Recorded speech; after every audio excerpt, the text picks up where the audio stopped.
Hello my dear friends, welcome to the YouTube channel Gyan Yatra. तो पिछले video में हम लोगों ने कुछ मेटल्स के बारे में पढ़ा था। मेटल्स क्या हैं और उनकी डेफिनेशंस में हमने देखा था कि उसकी आयोनिक कंपाउंड्स कैसे बनते हैं। आयोनिक कंपाउंड्स में आयंस इंपॉर्टेंट था और आयंस के लिए मुझे हम लोगों को वैलेंसीज के बारे में जानना जरूरी होगा। तो वैलेंसी क्या है, आज उसी के टॉपिक के ऊपर हम लोग बात करने वाले हैं। सो वीडियो को लास्ट तक, अंत तक बने रहिएगा और देखिएगा, तो वैलेंसी आपको पूरा अच्छे तरीके से समझ में आएगा। तो वैलेंसी क्या है? सबसे पहला हमारा जो आज का टॉपिक है वो है वैलेंसी। उसकी डेफिनेशन है कि the combining capacity of an atom known as valency. किसी भी एटम की कंबाइनिंग कैपेसिटी जिसके द्वारा दूसरे कोई एक एक्स एटम अगर किसी वाई एटम के साथ कंबाइंड हो तो वो उसकी कंबाइनिंग कैपेसिटी को ही उसके वैलेंसीज के रूप में जाना जाता है। एक्स की कंबाइनिंग कैपेसिटी कुछ भी हो सकती है, प्लस माइनस, है ना। वाई की कंबाइनिंग कैपेसिटी कुछ भी हो सकती है, प्लस माइनस। और ये दोनों चूंकि प्लस माइनस होंगे तो ये जाकर कंपाउंड बनाएंगे एक्स एंड वाई। तो उसी कंबाइनिंग कैपेसिटी के बारे में आज हम लोग बात करने वाले हैं। तो कंबाइनिंग कैपेसिटी क्या होती है, किसी भी एटम्स का कंबाइनिंग कैपेसिटी को निकालना कैसे सीखे, वो इस वीडियो में आपको जानकारी मिलेगी।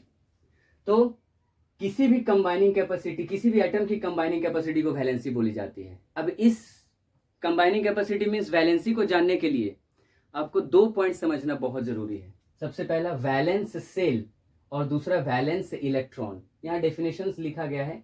Valence shell means the outermost shell of an atom known as valence shell, और valence electron means the number of electrons present in the valence shell known as valence electron. अब ये valence shell और valence electron क्या है, तो आप लोगों को एक एटॉमिक स्ट्रक्चर जानना जरूरी है कि एटॉमिक स्ट्रक्चर क्या है। तो किसी भी एटम्स की जो स्ट्रक्चर होती है, जैसे हम लोगों ने पिछले वीडियो में बात करा था कि एटम्स के 3 सब एटॉमिक पार्टिकल्स हैं, इलेक्ट्रॉन, प्रोटॉन और न्यूट्रॉन। अब ये कहाँ एग्जिस्ट करते हैं, किसी भी एटम में उनकी पोजीशन क्या होती है, तो देखा जाए तो किसी भी एटम्स के न्यूक्लियस पे प्रोटॉन और न्यूट्रॉन होता है और उसके चारों तरफ होते हैं एनर्जी सेल्स। ये आपके एनर्जी सेल्स हैं। इस एनर्जी सेल का एक अपना नाम होता है। जैसे न्यूक्लियस से सटे हुए एनर्जी सेल को हम लोग बोलते हैं के सेल। उसके बाद एल सेल, एम सेल और एक और होता है N shell, K, L, M and N shell. ये एन सेल, तो ये टोटल 4 सेल हैं।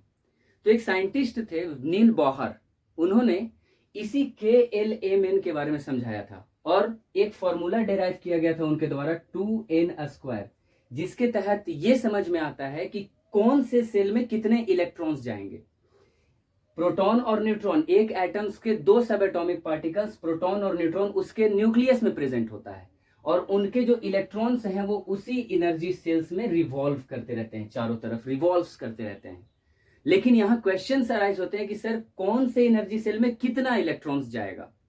तो के शेल में 2 इलेक्ट्रॉन्स जाते हैं, एल शेल, एम शेल और एन शेल में 8 इलेक्ट्रॉन्स जाता है ताकि ये ड्यूप्लेट रूल को कंप्लीट कर सके, ड्यूप्लेट, और 8 इलेक्ट्रॉन्स लेकर के ऑक्टेट रूल को कंप्लीट कर सके, ऑक्टेट रूल।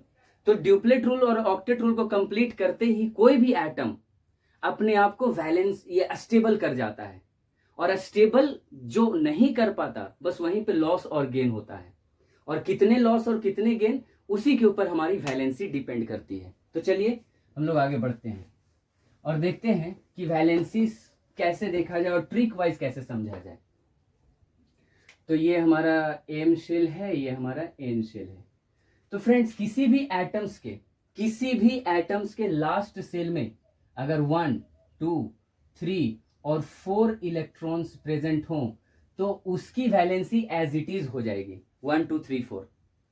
और किसी भी एटम्स के लास्ट सेल में 5, 6, 7 या 8 इलेक्ट्रॉन्स हों तो उसकी वैलेंसी निकालने के लिए हमें 8 से माइनस करना होगा। जैसे अगर किसी एटम का लास्ट सेल में 5 इलेक्ट्रॉन्स है, मीन्स उसका वैलेंस इलेक्ट्रॉन अगर 5 है तो उसकी वैलेंसी 8 - 5 कर निकाला जा सकता है। किसी एटम्स के लास्ट सेल में 6 इलेक्ट्रॉन्स हैं तो उसकी वैलेंसी 8 - 6 मतलब 2 होगा। किसी भी एटम्स के लास्ट सेल में अगर 7 इलेक्ट्रॉन्स हैं, मीन्स उसका वैलेंस इलेक्ट्रॉन 7 है, तो उसकी वैलेंसी 8 - 7 करके 1 लाया जाता है। किसी भी वैलेंस इलेक्ट्रॉन्स के किसी भी एटम्स के वैलेंस इलेक्ट्रॉन अगर 8 है तो उसकी वैलेंसी 8 - 8 मीन्स 0 आएगा। तो ये ट्रिक है, अगर किसी भी एटम्स के वैलेंस इलेक्ट्रॉन्स 1, 2, 3 या 4 होते हैं तो उसकी वैलेंसी वही होगी 1, 2, 3, 4। या फिर अगर किसी भी एटम्स के वैलेंस इलेक्ट्रॉन 5, 6, 7, 8 होंगे तो उसकी वैलेंसी एज इट इज नहीं हो सकती, क्योंकि उसको 8 से माइनस करना होगा उसकी वैलेंसी निकालने के लिए। तो कुछ एग्जांपल्स हम लोग देखें, अगर एग्जांपल्स देखें तो और अच्छे से समझ में आता है।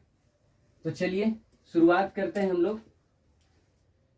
देखें तो यहां पर मैं एलिमेंट्स के नाम लिखूंगा, एलिमेंट्स, और उसके साथ में उनका K, L, M and N shell, और उसकी वैलेंसी यहां होगा, वैलेंसी।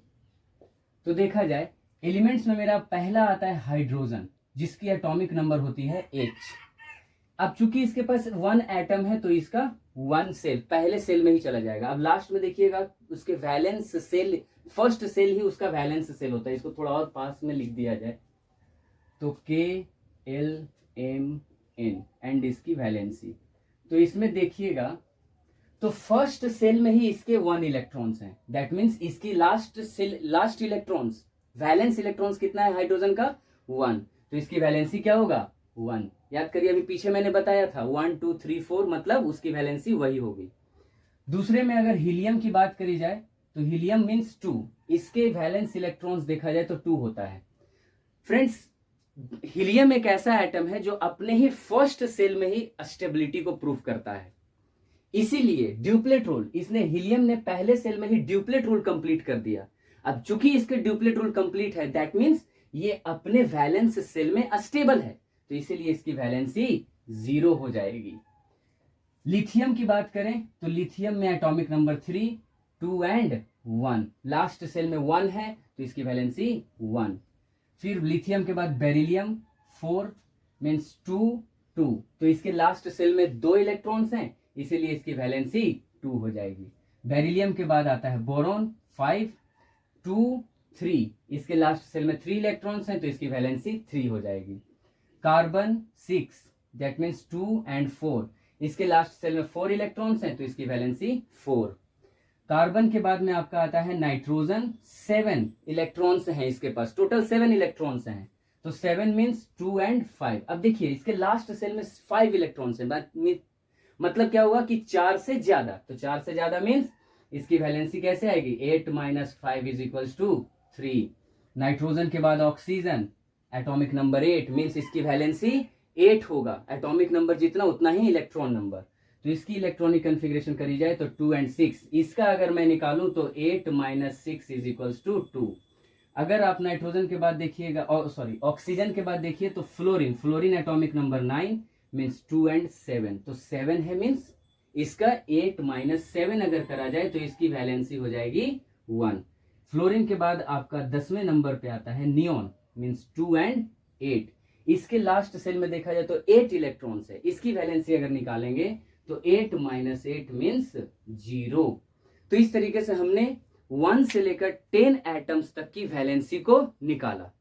और ये रटने वाली बात नहीं है, इसको समझना है, तुरंत आप कैसे एटॉमिक नंबर याद रहे और किस तरीके से एटॉमिक नंबर जैसे ही याद रहेगा वैसे ही आप उसकी वैलेंसीज को फाइंड आउट कर सकते हैं तुरंत 2 सेकंड की कैलकुलेशंस में। तो डियर फ्रेंड्स चलिए थैंक यू, इसके आगे और मिलेंगे।